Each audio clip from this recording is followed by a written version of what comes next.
भावना हत्याकांड से जुड़े मामले में पुलिस ने खुलासा करते हुए पुलिस ने हिमाचल प्रदेश से लौटते वक्त ग्वालियर के बाईपास से आशु यादव, मुकुल यादव और स्वास्तिका राय को गिरफ्तार किया गया है।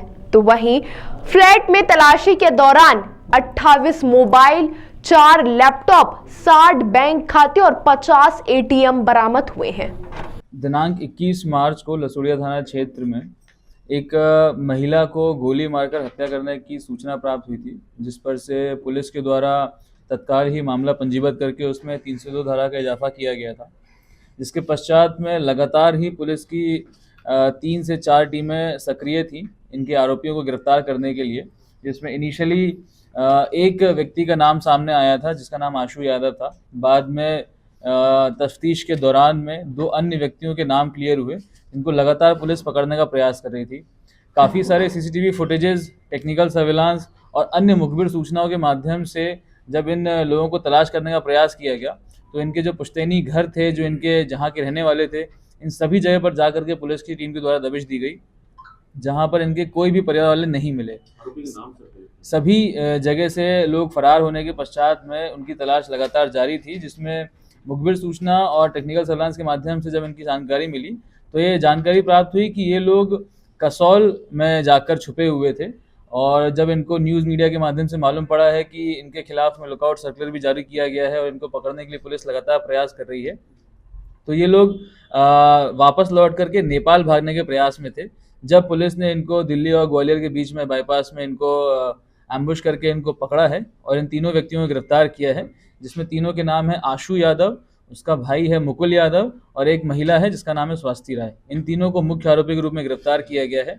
तफ्तीश के दौरान में ये भी जानकारी प्राप्त हुई थी कि कुछ लोग इनका सहयोग कर रहे थे भागने में, उनको भी उनकी भूमिका को देखते हुए इसमें आरोपी बनाने पर विचार किया जाएगा और उनके खिलाफ में भी वैधानिक कार्रवाई करी जाएगी।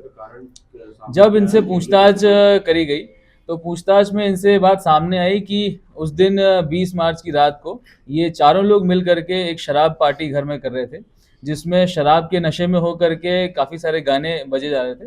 तो गानों की बात को लेकर के कुछ विवाद हुआ, जिसमें आवेश में आकर के मुकुल के द्वारा फायरिंग करी गई थी, जिसमें इस महिला को गोली लगी थी और उसके बाद में उसकी हत्या हो गई, उसकी मृत्यु हो गई थी। इस प्रकार से तीनों की सहभागिता रही है इस हत्याकांड में।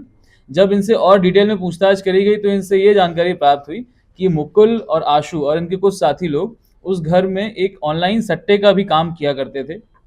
इनके घर से हमें लगभग 28 मोबाइल, लगभग 60 से अधिक बैंक अकाउंट के पासबुक, 50 से अधिक हमको एटीएम कार्ड, लैपटॉप्स ये बरामद हुए हैं। एंड इन सभी अकाउंट्स में काफ़ी लाखों की संख्या में जो कैश है वो भी सीज करवाया गया है। इस प्रकार से इनके विरुद्ध में एक और धोखाधड़ी का और ऑनलाइन गैम्बलिंग का मामला पंजीबद्ध भी किया गया है और इसमें भी अलग एक विशेष टीम का गठन किया जा करके इस मामले की भी तह तक जाँच करी जाएगी कि इस सट्टे के रैकेट में कौन कौन इन्वॉल्व था और उसमें जिन भी आरोपियों के नाम सामने आएंगे उनके खिलाफ भी वैधानिक कार्रवाई की जाएगी। भावना एक ग्वालियर की रहने वाली लड़की थी जो कि अपने मित्र के साथ में इंदौर आई थी। यहाँ पर मेकअप आर्टिस्ट का कोर्स करना चाहती थी। स्वास्थ्य से पूर्व से परिचित होने के कारण वो इंदौर आई थी, यहाँ पर रह करके कोर्स की जानकारी इकट्ठित कर रही थी। इनके पास क्यों आई थी सर फ्लैट में? स्वास्थ्य चूंकि भावना की मित्र रही है तो पार्टी करने के उद्देश्य से यहाँ पर इनकी फ्लैट पर आई थी। ये ऑनलाइन सट्टा जो आप बता रहे हैं सर, कहाँ से इन्होंने लाइन ले रखी है और किस तरह से ये लोग? जी, इनसे जो प्रारंभिक पूछताछ हुई है उसके माध्यम से मालूम पड़ा हुआ है कि टेलीग्राम और कई अन्य सोशल मीडिया प्लेटफॉर्म के माध्यम से इनको कुछ ऑनलाइन गैम्बलिंग वेबसाइट्स के बारे में मालूम पड़ा है, जहाँ पर ये लोग एक पूरा फैसिलिटेट करने का काम कर रहे थे। लोगों से अकाउंट में पैसा लेना, उनको पॉइंट्स देना, उसके बाद में सट्टा जीतने पर उनके अकाउंट में पैसा डलवाना, इस प्रकार से पूरा मैनेजमेंट ये लोग कर रहे थे। अभी इस मामले में भी विस्तृत रूप से जांच की जानी है, जिसमें अभी 60 अकाउंट से ऊपर बैंकों को लेटर लिखा गया फ्रीज करने के लिए। उन सभी अकाउंट में कितना पैसा इसकी जानकारी आना भी शेष है, परंतु काफी भारी मात्रा में कैश उसमें भी सीज होने की संभावना है। सर तो दूसरे फ्लैट के अंदर पांच लोग रह रहे थे सर, मगर टीम कैसे आ गई? वो जिस फ्लैट में ये घटनाक्रम हुआ था उसमें उसका रेंट एग्रीमेंट उनके मालिक से पता लगाया गया, तो उसमें 5 लोगों के रहने का पता चला था, परंतु 2 लोग जो उस समय उस घटना के दौरान वहां पर उपस्थित नहीं थे, इस प्रकार से उनकी भूमिका को अभी जांच में रखा गया है। सर फायर कितने हुए थे वहां पर? घटनाक्रम के दौरान में एक फायर होना बताया गया है। घटनास्थल से एक देसी पिस्टल भी जब्त करी गई है एंड 2 भरी हुई मैगजीन्स जब्त करी गई हैं। भारी संख्या में जो राउंड्स हैं वो भी जब्त किए गए हैं। तो इसके साथ साथ में मोबाइल्स और लैपटॉप्स और काफ़ी सारे जो फॉरेंसिक एविडेंसेस हैं उसको घटनास्थल से जब्त किया गया है। सट्टे का काम कब से कर रहे थे? ये लगभग अभी प्रारंभिक पूछताछ में पिछले 6-7 महीनों से इनके द्वारा ये काम करना बताया गया है और पहले ये लोग आईटी कंपनी टास्कस में और टेली परफॉर्मेंस में काम करने का बता रहे थे। सर ये पिस्टल कहाँ से लाए थे कुछ इन्होंने बताया? अभी इसके संबंध में उनसे पूछताछ जारी है। जिन भी लोगों के माध्यम से उनको ये पिस्टल मिली है उनकी तलाश जारी है, उनको भी इसमें आरोपी बनाया जाएगा। सर ये गुमराह करने का प्रयास तो नहीं कर रहे, जाने की मामूली सी बात पर गोली मार देखिए, इन्होंने पुलिस को गुमराह करने का प्रयास भागने के दौरान में कई बार किया था। अलग अलग जगह जा करके अलग अलग साधन का उपयोग करके पुलिस को भटकाने का प्रयास कर रहे थे। तो भागने के दौरान में इन्होंने गुमराह करने का प्रयास किया है। सर ये आशु के क्या विदेश में भी कहीं कार मिले हैं, दुबई या यहाँ पर ऑनलाइन गेमिंग को लेकर? अभी तक की जो जानकारी सामने आई है, पूर्व में मुकुल और आशु दोनों ही संभवतः विदेश की यात्रा कर चुके हैं एंड इनके तारों के संबंध में अभी तक जांच की जा रही है। किस कंट्री में गए थे?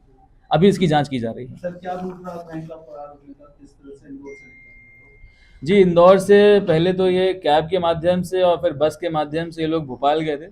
भोपाल से जाने के बाद में इन्होंने एक गाड़ी का इस्तेमाल किया, बस का इस्तेमाल किया। वहाँ से जा कर के ये ग्वालियर रूट लेते हुए ये लोग कसौल तरफ भागे थे और कसौल में जाकर के छुपे हुए थे ये लोग। जब ये जानकारी उनको लगी कि पुलिस के द्वारा उनकी तफ्तीश की जा रही है और लगातार प्रयास किया जा रहा है पकड़ने का, तो कसौल से वो लोग भागने का प्रयास कर रहे थे नेपाल जाने के लिए। जब उनको रास्ते में इंटरसेप्ट करके पुलिस ने उनको गिरफ्तार किया। सर इन्होंने रास्ते में कैश यूज किया था या कहीं से कैश इन्हें मिल रहा था? चूंकि ये लोग इनके पास में बैंक अकाउंट की कमी नहीं थी तो कई एटीएम से लेकर के गए थे। उन्हीं एटीएम का इस्तेमाल करके ये लोग कैश निकाल रहे थे। इनके पास कई मोबाइल भी थे, उन्हीं मोबाइल का इस्तेमाल करके ये लोग बातचीत कर रहे थे। इस कारण से इनको पकड़ना एक और चैलेंज था।